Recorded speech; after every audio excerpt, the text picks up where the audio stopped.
Hej, mit navn er Arne Bonnesen. Jeg er folketingsmedlem og opstillet for Venstre på Fyn.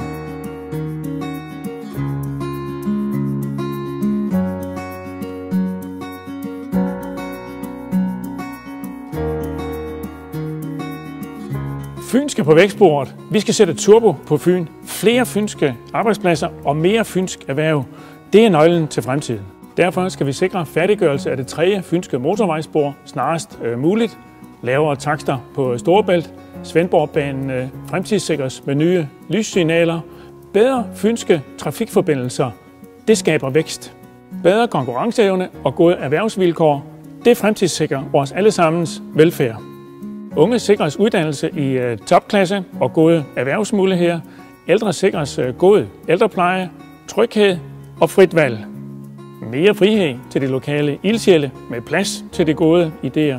På Fyn skal vi sige, væk med janteloven, vis hvad du kan.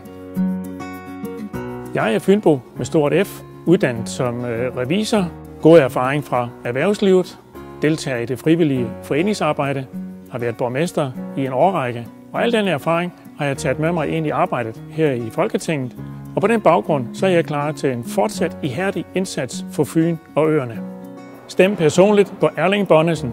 Det sætter turbo på Fyn.